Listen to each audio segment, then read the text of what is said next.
BBM নিউজে সকলকে স্বাগত জানাচ্ছি। সবাইকে পবিত্র মাহে রমজানের শুভেচ্ছা। দর্শক, মুসলমানদের জীবন একটি তাৎপর্যপূর্ণ মাস হচ্ছে পবিত্র মাহে রমজান। এই মাহে রমজানকে ঘিরে আমরা বিবিএম নিউজের পক্ষ থেকে প্রতি সপ্তাহে একদিন স্বাস্থ্য বিষয়ক একটি প্রোগ্রামের আয়োজন করেছি।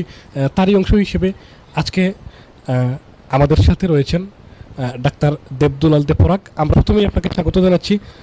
আপনি একটু সংক্ষিপ্তভাবে যদি আমাদের দর্শকদের উদ্দেশ্যে বলেন, পবিত্র মাহে রমজানে যারা মুসলমান, যারা সিয়াম সাধনা করেন, তাদেরকে আসলে তাদের মধ্য থেকে যারা ডায়াবেটিস রয়েছেন বা হার্টের রোগী রয়েছেন, তাদেরকে আসলে কোন কোন মানে বিষয়গুলো মেনে চললে এবং কোন কোন বিষয়গুলো এড়িয়ে চললে তারা সুস্থ থাকতে পারেন, আপনি যদি একটু আমাদেরকে জানান। ধন্যবাদ বিবিএন নিউজ, এবং ধন্যবাদ তারেক ভাই আপনাকে। আসলে তো রমজান মাস হচ্ছে আত্মশুদ্ধি এবং আত্মসংযমের মাস। তো আসলে সবাই সেইটা চায় যে এই মাসটা অন্তত ধর্মীয় ভাব গাম্ভীর্যের সাথে যথাযথ নিয়মকানুন মেনে এই মাসটাকে পালন করার জন্য। তো সেইটা পালন করতে আবার ওইদিকে দেখা যায় যে অনেকের হয়তো উচ্চ রক্তচাপ বা ডায়াবেটিস নিয়ে ভুগছে। তো যাদের ডায়াবেটিস বা উচ্চ রক্তচাপ রয়েছে, তারা রমজানের শুরুতেই ওনাদের উচ্চ রক্তচাপটা একটু মাপিয়ে নেওয়া, আর ক্রিয়েটিনিনের মাত্রা একটু মাপিয়ে নেওয়া, এবং রক্তে গ্লুকোজের মাত্রা একটু মেপে ওইগুলো নিয়ে একটু চিকিৎসকের পরামর্শ নেওয়া যে ওনার লেভেল কি আছে, কি ওষুধ গ্রহণ করবে সেটা সম্পর্কে একটু ওই টেস্টগুলো করে শুরুতে একটু শিওর হয়ে নেওয়া ওনার মাত্রা বা ওনার স্বাস্থ্যের কন্ডিশন। এবং তারপর যখন রমজান আসা শুরু হবে যে ওনারা ওষুধ গ্রহণ কিভাবে করবে, প্রথমত হয়তো আসে ওষুধ গ্রহণের কথা। তো ওষুধ যখন গ্রহণ করবে সেক্ষেত্রে আমরা অনেক সময় ওষুধটাকে যে ভাগ করতে পারি, দুই ভাগে ভাগ করে ফেলতে পারি। যেমন কিছুটা হচ্ছে ইফতারের পরে, আরেকটা হচ্ছে সাহরির পরপর। এই দুই ভাগে আমরা ওষুধটাকে ভাগ করে নিতে পারি। উনি যে সারাদিনে যে ওষুধটা পায় উনি, বা যে কয়টা ডোজে পায়, ওটাকে দুইটা ডোজে ভাগ করে সেহরি এবং ইফতারে ভাগ করে নিলে আমার মনে হয় যে ওনার যে ওষুধের ইয়েটা বোঝা হয়ে গেল। যারা ইনসুলিন নেন নর্মালি, ওনারা হয়তো নর্মালি যে ইনসুলিনটা নেন সেটা চিকিৎসকের পরামর্শ অনুযায়ী আপনার ইনসুলিনের মাত্রাটা 20-30% কমিয়ে নিয়ে আসতে পারেন। এবং ওষুধটাও হচ্ছে যেমন আমরা সেহরির পর যে ওষুধটা যখন আমরা নিব, দুই ভাগে ভাগ করে নিব মুখে খাওয়ার ওষুধটা, ওইটা সেহরির পর যতটুকু ওষুধ খাবে এর থেকে একটু পরিমাণ বেশি, যেটা হচ্ছে ইফতারের পর। এই দুইটা ভাগে ভাগ করে নেওয়া সম্ভব। এবং সেক্ষেত্রে আরেকটা হচ্ছে, এটা হচ্ছে ওষুধ, একটা হচ্ছে খাবার দাবারের যে আমাদের যে ইস্যুটা। খাবার দাবারটা হচ্ছে আমরা সেহরিতে অতিরিক্ত খাবার, ভাজা পোড়া তেলে খাবার, এগুলো তো পরিহার, সেহরি এবং ইফতার দুইটাতেই ভাজা পোড়া খাবার পরিহার করতে হবে। পাশাপাশি ইফতারের বেলা হচ্ছে যেমন যেমন অতিরিক্ত মিষ্টিযুক্ত শরবত, যাদের ডায়াবেটিস আছে শরবত পরিহার করা, একটা বা দুইটা খেজুর খাবে, এবং পুষ্টিকর খাবার, তেল চর্বি যুক্ত খাবার কম খাবে।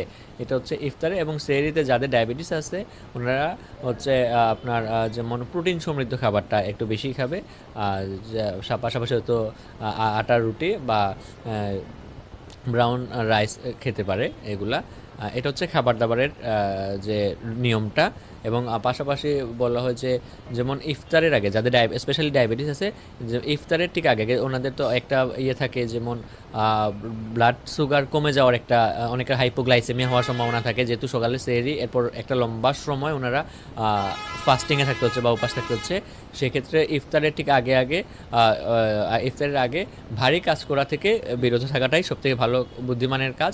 এবং আমরা কিছুটা শারীরিক পরিশ্রমের কথা এটা বলি, তো এটা অনেক ক্ষেত্রে ধরা হয় যে তারাবির যে নামাজটা, এটাই একটা হালকা ব্যায়ামের এই সমতুল্য হিসেবে বিবেচনা করা হয়। তো ওইটাও, তারাবির নামাজটাও যদি কেউ ঠিকভাবে পড়ে, ওইটা ওনার যে সারাদিনের একটা আমরা যে স্বাভাবিক ব্যায়াম বলি, ওইটাই তারাবির নামাজটায় ওই হিসেবেই বিবেচিত হয়ে যায় আসলে। এবং এইভাবেই আসলে মেনে চলা। এবং পানি খাওয়ার একটা বিষয় আসে। তো যাদের ডায়াবেটিস আছে তারা হচ্ছে অন্তত ইফতারের পর থেকে সেহরি পর্যন্ত অন্তত 8 থেকে 10 গ্লাস পানি অন্তত খাওয়া উচিত।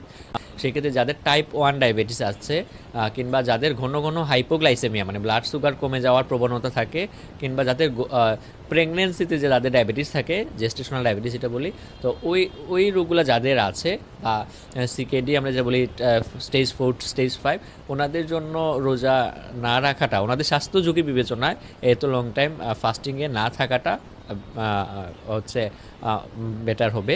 আর আরেকটা হচ্ছে এটা বিজ্ঞানের ভাষা, এবং ওইটা একটু বলে রাখি, যেমন এখানে আরও কিছু আসতে পারে, যেমন আমি এতক্ষণ ধরে যে কথাগুলো আসলে বলতেছি ম্যাক্সিমাম কথাগুলোই হচ্ছে আমাদের মেডিকেল সায়েন্সের ভাষা। তো এখানে আসলে সব কিছু তো মেডিকেল সায়েন্সের সাথে অ্যালাইন না, অনেক কিছু অ্যালাইন, কিছু জায়গায় তো অনেক ইসলামিক স্কলারদের অনেক এক এক কিছুটা ব্যাখ্যা থাকতে পারে, যেটা হয়তো সব কিছু আমি এত ভালোভাবে আমার জানা নাই। তো যেখানে হয়তো এই জন্য কিছু কিছু জায়গায় হয়তো আমার কথাবার্তার সাথে ধর্মীয় ইসলাম ধর্মীয় ব্যাখ্যার কিছু পার্থক্য থাকতে পারে। যেমন হচ্ছে যদি বলি যে ইনসুলিন চেক করা, রোজা রেখে ইনসুলিন চেক করা, এখন আমিও তো বলতে পারি যেটা হচ্ছে যে সেহরির আগে, তারপর হচ্ছে দুপুরে, তারপর ইফতারের আগে, এবং প্রয়োজনে ইনসুলিন ব্লাড গ্লুকোজ চেক করা উচিত। তো সেটা হচ্ছে হয়তো যেমন আমি বলছি দুপুরবেলায় ব্লাড গ্লুকোজ চেক করা উচিত, তো সেইটা হয়তো এবং সেইটা আসলেই মানে রোজা রেখে ইনসুলিন চেক করা যাবে কি যাবে না, ব্লাড গ্লুকোজ চেক করা যাবে কি যাবে না, সেইটা হয়তো এই টাইপের, যেখানে যদি কোথাও কোনো আরেকটু মানে ধর্মীয় দৃষ্টিকোণ থেকে কারো কোনো জিজ্ঞাসা থাকে, তাইলে হয়তো কোনো ইসলামিক স্কলার বা মুফতি যারা এই বিষয়গুলো আরও ভালোভাবে ধর্মীয় জ্ঞান রাখেন, তাদের কাছ থেকে হয়তো আরেকটু শিওর হয়ে নিলে হয়তো এই জিনিসগুলা মানে একদম সঠিক ব্যাখ্যা পাওয়া যাবে। আর আমি এতক্ষণ আমার মেডিকেলের ভাষা থেকেই কথাগুলো বললাম আর কি।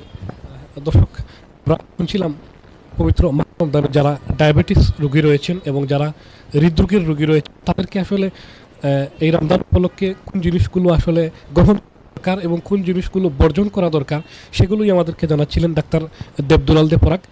আপনাকে ধন্যবাদ আমাদেরকে এতক্ষণ শোনার জন্য। আপনাদের সাথে দেখা হবে অন্য কোনো স্বাস্থ্য বিষয়ক প্রোগ্রামে। সে পর্যন্ত ভালো থাকুন।